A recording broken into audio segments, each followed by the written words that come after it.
একটা লোক ছিল যার মাথার দাম ছিল ৫ কোটি টাকা, যার জন্য ৭৫,০০০ পুলিশ নামানো হয়েছিল জঙ্গলে, যে নিজ হাতে ১৮০ জন মানুষকে মেরেছিল, ২০০টা হাতি মেরেছিল দাঁতের জন্য, আর তার একটা চোখ ছিল প্রায় অন্ধ, আর মুখে ছিল মোটা গোফ আর রক্তের গন্ধ। এই ভিডিওতে আমরা কথা বলবো এক ভয়ঙ্কর আতঙ্কের, যাকে আপনি ডাকতে পারেন India's most wanted, the forest বোচার বা বীরাপ্পান, যার নাম শুনলেই ঘুম কেটে যেত আইপিএস অফিসারদের, যার ভয়ে পাহাড়ি জঙ্গলে পশু পাখিও থমচে যেত, আর যে সরকারকে প্রায় ২ দশক ধরে বোকা বানিয়ে রেখেছিল।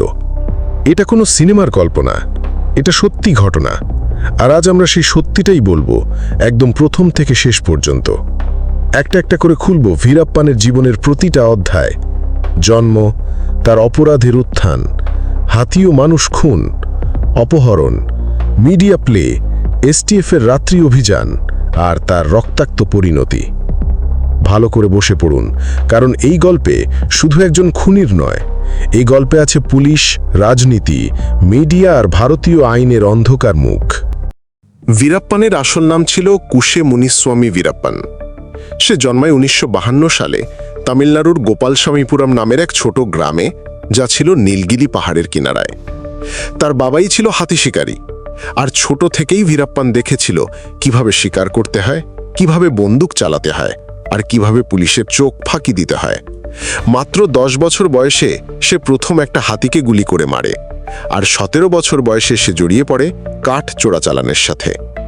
স্যান্ডেলউড অর্থাৎ চন্দন কাঠ তখন কালো বাজারে সোনার চেয়েও দামি, আর বীরাপ্পান বুঝে গিয়েছিল যদি বাঁচতে হয় তাহলে আইন না, ভয়কেই অস্ত্র করতে হবে। একটা সময়ে বীরাপ্পান যোগ দেয় এক চন্দন কাঠ চোরাচালানকারী গ্যাংয়ে। সেখানে সে দেখে কিভাবে ২-৩ দিনে কয়েক লাখ টাকার কাঠ জঙ্গলের ভেতর থেকে কেটে বের করে ফেলা হয়। কিন্তু এখানেই থেমে থাকেনি। ১৯৮৭ সালে সে নিজেই নিজের গ্যাং তৈরি করে নেয়। ততদিনে তার গায়ে লেগে গেছে ১৩টা খুনের অভিযোগ, যার মধ্যে ছিল পুলিশের লোকজন আর গ্রামবাসী যারা বাধা দিয়েছিল। সে শুধু কাঠ নয়, হাতির দাঁত, হরিণের চামড়া, বানর, এমনকি বিরল প্রজাতির পাখিও পাচার করতে থাকে। চলছিল টাকার বৃষ্টি। বীরাপ্পান তখন বলতো, সরকার জন্তু মারে লাইসেন্স নিয়ে, আমি মারলে অন্যায় কেন? আর এখান থেকেই সে তৈরি করল নিজস্ব নিয়ম: জঙ্গল তার, আইন তার, বিচারও তার। তামিলনাড়ু আর কর্ণাটকের সীমান্তে থাকা সত্যম মঙ্গলম ফরেস্ট হয়ে ওঠে তার দুর্গ। জঙ্গল এত ঘন আর পাহাড় এত খাড়া ছিল যে আধুনিক প্রযুক্তি দিয়েও তাকে ধরা যেত না। পুলিশ যখন অভিযান চালাতো, বীরাপ্পান তখন তার লোক দিয়ে তাদের ওপর গ্রেনেড ছোড়াত। বেশিরভাগ পুলিশ হেলিকপ্টার নামানোর সাহসই করত না।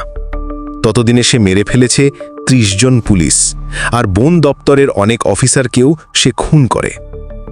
কিছুদিনের মধ্যেই তার মাথার দাম ঘোষণা করা হয় ১০ লাখ টাকা, তারপর ৫০ লাখ, তারপর ১ কোটি, আর শেষ পর্যন্ত ৫ কোটি টাকা। বীরাপ্পানের অপহরণ কৌশল ছিল মিডিয়া, রাজনীতি আর প্রশাসনকে কাঁপিয়ে দেওয়ার জন্য। ১৯৯৭ ফরেস্ট অফিসার চিদাম্বরম অপহরণ। তাকে অপহরণ করে প্রায় ৪০ দিনের জন্য আটকে রাখে। শর্ত দেয় বন্দি করা বনকর্মীদের ছেড়ে দিতে হবে, নয়তো সে চিদাম্বরমকে মেরে ফেলবে। ২০০০-এ কান্নাডা মুভি স্টার রাজকুমার অপহরণ। এটাই ছিল তার জীবনের সবচেয়ে ভয়ঙ্কর ঘটনা। রাজকুমার ছিল কর্ণাটকের আইকন, আর তাকে অপহরণ করে সে সারা ভারতকে চোখে আঙুল দিয়ে দেখিয়ে দেয়, পুলিশ তো দূর, তোমার প্রিয় অভিনেতাকেও আমি নিয়ে যেতে পারি। পুরো ১০৮ দিন রাজকুমার তার কাছে বন্দী ছিল, আর সরকার তার মুক্তির বিনিময়ে ৫ জন বন্দীকে ছেড়ে দেয়। বীরাপ্পান তখন আর শুধু খুনি ছিল না, সে হয়ে উঠেছিল জঙ্গলের গ্যাংস্টার এবং মিডিয়ার মাস্টার প্লেয়ার। সরকারি তথ্য অনুযায়ী বীরাপ্পান মেরেছে ১৮৪ জন মানুষ, যার মধ্যে ৯৭ জন ছিল পুলিশ, ২০০+ হাতি দাঁতের জন্য, ১০০ কোটি টাকার চন্দন কাঠ পাচার করেছে। তার গ্যাং ছিল প্রায় ১৫০ জনের, যাদের অনেকেই ছিল জঙ্গলের আদিবাসী বা দরিদ্র চাষা, যাদের সে টাকা ও বন্দুক দিয়ে কিনে ফেলেছিল। তার শিকার ছিল কেবল সরকার নয়। সে বলতো, যারা জঙ্গল লুটে খাচ্ছে আমি তাদের থেকে আগে নিয়ে নিচ্ছি, এটাই আমার ইনসাফ। তাকে ধরার জন্য তৈরি হয় STF, special task force. Tamil Nadu ও কর্ণাটক সরকার যৌথভাবে তৈরি করে এই বাহিনী, যেখানে প্রায় ৭৫,০০০ পুলিশ ও আধা সামরিক বাহিনী নিযুক্ত হয়। তাদের লিড করছিলেন শঙ্কর বিদারি, যিনি বলেছিলেন, আমি তাকে বাঁচিয়ে ধরব না, এই দেশের জন্য ও এক বিষাক্ত ক্যান্সার। STF এর পরিকল্পনা ছিল তার লোকজনকে প্রথমে আটকানো, তার জঙ্গল এলাকায় খাবার জল বন্ধ করে দেওয়া, তারপর চক্রবিউহের মতো ঘিরে ধরা। ২০০৪ সালে STF শুরু করে অপারেশন কোকুন, একটা গোপন এনকাউন্টার প্ল্যান যেটা পুরো ২ বছর ধরে তৈরি হয়েছিল। তাদের কাছে খবর আসে বীরাপ্পানের অস্ত্র ফুরিয়ে গেছে, সে অসুস্থ আর শহরে চিকিৎসার জন্য বেরোবে। STF ছদ্মবেশে একটা অ্যাম্বুলেন্স বানায়। তারা লোক পাঠায় বীরাপ্পানের সাথে যোগাযোগ রাখতে। অবশেষে ১৮ অক্টোবর ২০০৪ বীরাপ্পান আর তার ৩ সহযোগী অ্যাম্বুলেন্সে উঠে পড়ে, আর রাস্তার মাঝখানে STF ঘিরে ধরে সেই অ্যাম্বুলেন্স। বীরাপ্পান গুলি চালানোর আগেই তাকে উড়িয়ে দেওয়া হয়।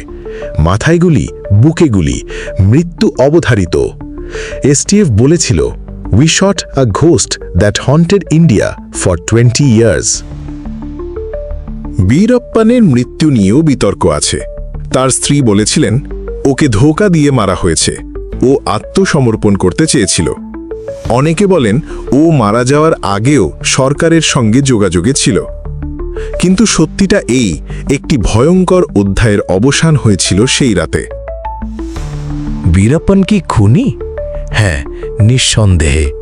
কিন্তু সে কি একাদোষী? কতটা ব্যর্থতা ছিল প্রশাসনের? কতটা দায় ছিল আমাদের দুর্নীতির? আর সবচেয়ে বড় কথা, কেন ভারতের মতো দেশে ২০ বছর ধরে একজন ডাকাত পুরো সরকারকে ঘোল খাইয়ে দিতে পারে? এই প্রশ্নগুলো এখনো তোলা হয় না। বীরাপ্পানের মৃত্যু হলেও তার ছায়া রয়ে গেছে জঙ্গলে, আইনে আর আমাদের ইতিহাসে।